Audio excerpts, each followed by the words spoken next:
مگر قرآن ان کے حلق سے نیچے نہیں اترے گا، اور وہ لوگ دین سے اس طرح خارج ہوں گے جیسے تیر شکار سے خارج ہو جاتا ہے۔ اب اس کے لیے دوسرے الفاظ سنیں۔ آقا علیہ السلام نے فرمایا فَإِنَّ لَهُ أَصْحَابًا، اس کا ایک ٹولہ ہوگا، گروہ ہوگا، جماعت ہوگی،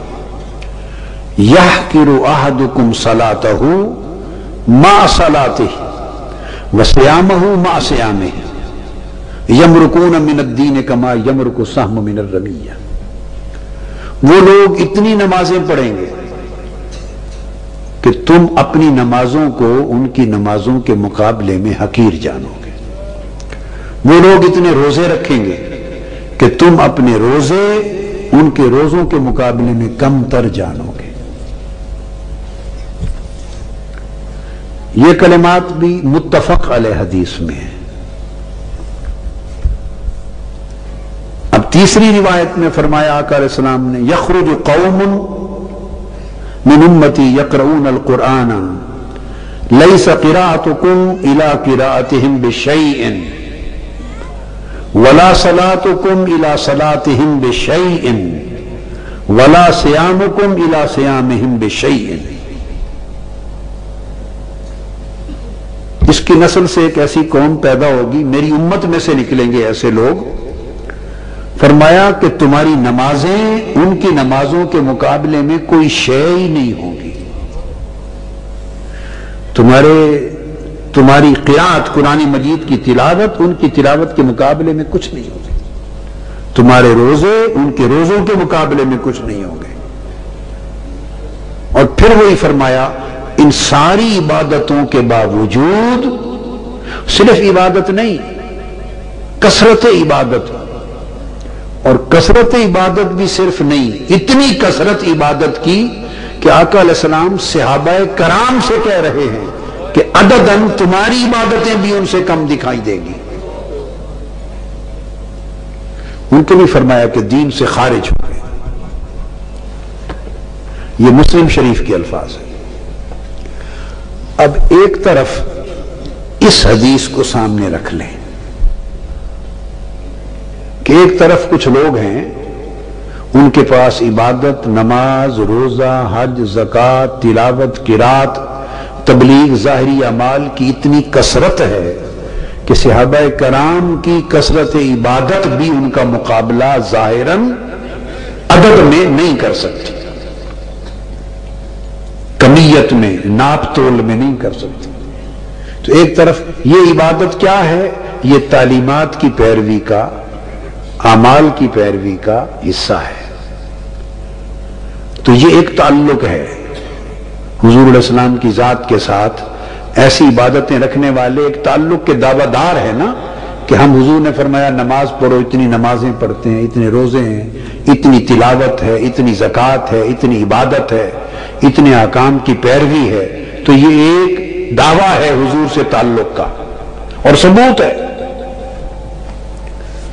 اب دوسری طرف بخاری شریف کی ہی ایک اور حدیث کوٹ کرتا ہوں، اب ان دو کا موازنہ کرنا ہے۔ بخاری شریف کی وہ حدیث یہ ہے کہ ایک شخص ہے، ایک صحابی ہے، اس کا نام عبداللہ ہے، اس کو عام عرف عام میں کسی وجہ سے حمار کہتے ہیں۔ وہ شراب پیا کرتا تھا، اس کو کوڑوں کی سزا دی، آقا علیہ السلام کی بارگاہ میں لایا گیا، سزا ملی،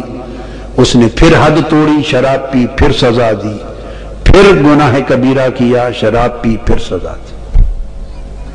دوسری طرف ایک خطاکار ہے، گناہگار ہے، گناہ کبیرہ کا مرتکب ہے، شراب پیتا ہے، حضور علیہ السلام کی حیات طیبہ میں آپ کے حکم سے حد لگتی ہے اور پھر بار بار حد توڑتا ہے، توبہ توڑتا ہے۔ دوسری طرف ایک ایسا شخص جس کے پاس اعمال کی اتنی کمی ہے، اعمال کی اتنی کمی ہے اور مستوجب سزا ہے، حد کا سزاوار ہے اور لگ چکی۔ صحابہ کرام بیٹھے اس کی اس حرکت کو دیکھ کر، سن کر، کہنے کہ اس پر خدا کی لعنت ہو، اتنی بار حد جاری ہونے کے باوجود باز نہیں آیا، اس پر لعنت بھیجی۔ آقا علیہ السلام اندر سے تشریف لے آئے، اچانک صحابہ کی آواز ان کے گوش مبارک پہ پڑ گئی تو حضور علیہ السلام نے اس کو سن کے فرمایا خبردار لا تلعنہ فإنہ یحب اللہ ورسولہ، خبردار اس پہ لعنت نہ بھیجو، وہ اللہ اس کے رسول سے محبت کرتا ہے۔ اب ان دو حدیثوں کا میں معنوی موازنہ کروانا چاہتا ہوں، معنوی موازنہ۔ ایک طرف یہ عالم ہے کہ عمل پلے ہی نہیں اور بار بار شراب پیتا ہے شخص اور حد لگتی ہے اور اس پر لعنت بھیجی جاتی ہے کہ حد حضور نے لگوائی ہے بار بار اور پھر بھی نہیں رکتا، تو آقا نے نہ صرف لعنت بھیجنے سے منع کیا بلکہ اپنی زبان مبارک سے شہادت دے دی، گواہی دے دی کہ اللہ رسول سے محبت کرتا ہے۔ محبت کئی کرتے ہوں گے مگر حضور نے گواہی ہر ایک کی نہیں دی۔ محبت کرنا اور بات ہے اور کسی کے محبت کرنے پر مصطفیٰ کا گواہ بن جانا اور بات ہے۔ آقا علیہ السلام گواہی دے رہے ہیں، سند مل گئی، اس پر بھی گواہی آقا نے دی ہے جس کے پاس اعمال کے انبار ہیں، ڈھیروں ڈھیر ہیں، اس پر بھی اپنی زبان مبارک سے گواہی دی کہ یہ دین سے اس طرح خارج جیسے تیر شکار سے خارج، اس کے اعمال دیکھ کر دین سے خارج ہونے کی گواہی دی، اس کی شراب خوری دیکھ کر اسے محبت کی گواہی دی۔ اب سن لیں وہ محبت کا قصہ کیا ہے، اس کی محبت تھی کیا، کیا محبت تھی؟ صرف اتنی تھی، دوسری روایت میں آتا ہے کہ وہ دیکھتا تھا کہ ہر کوئی آتا ہے تو ہر کوئی آقا علیہ السلام کو اپنے دکھڑے سناتا ہے اور آپ ہر ایک کے دکھ اور غم سن سن کے بانٹتے ہیں، پریشان ہوتے ہیں، ہر کوئی حضور پر بوجھ ڈالتا ہے اپنی پریشانیوں کا اور کوئی حضور کا بوجھ نہیں اتارتا، تو وہ سارا دن مجلس میں بیٹھتا، تھوڑی تھوڑی دیر کے بعد کوئی لطیفہ سنا دیتا تھا، وہ لطیفے سنانے والا تھا، ایسا لطیفہ چٹخلا، ایسا چٹخلا کوئی چن کے سناتا کہ آقا علیہ السلام ہنس پڑتے، بس یہ اس کی عبادت تھی، حضور کو ہنسانا، حضور کو کوئی چٹخلا سنا کے خوش کرنا، یہ اس کی عبادت تھی۔ اس عمل پر آقا نے فرمایا اس کے دل میں اللہ رسول کی محبت ہے۔ اب یہ چٹخلے سنا کے ہنسانا کسی کو اور یہ مشن ہی بنا لینا زندگی کا، سارا دن نہا دھو کے ناشتے کے بعد اسی کام کے لیے بیٹھ جانا سارا دن،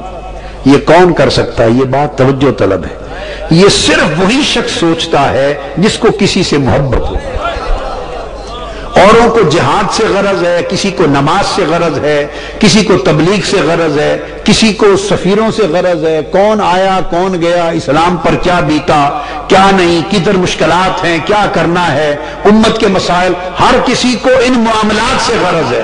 اس کو کسی شے سے غرض نہیں، صرف حضور کی طبیعت سے غرض ہے کہ حضور کا بوجھ اتاروں، حضور کی تھکن اتاروں، حضور کو ہنساؤں تاکہ آپ کی طبیعت مقدسہ میں فرحت آ جائے۔ اس کا مرکزی دھیان ہی اسی بات پر ہے۔ یہ جو ایک اس کی سوچ تھی، یہ سوچ آئینہ دار تھی حضور کی ذات سے محبت کی۔ تو اس ایک عمل نے جو آقا علیہ السلام کی طبیعت سے بوجھ اتارنا ہے، اس ایک عمل نے اس کو لعنت سے بچا لیا اور اللہ رسول کا محب ہونے کی گواہی دلوا دی۔ ادھر نمازیں بھی ہیں، روزے بھی ہیں، حج بھی ہے، زکوٰۃ بھی ہے، قرات بھی ہے، تبلیغ بھی ہے، سارے اعمال ہیں،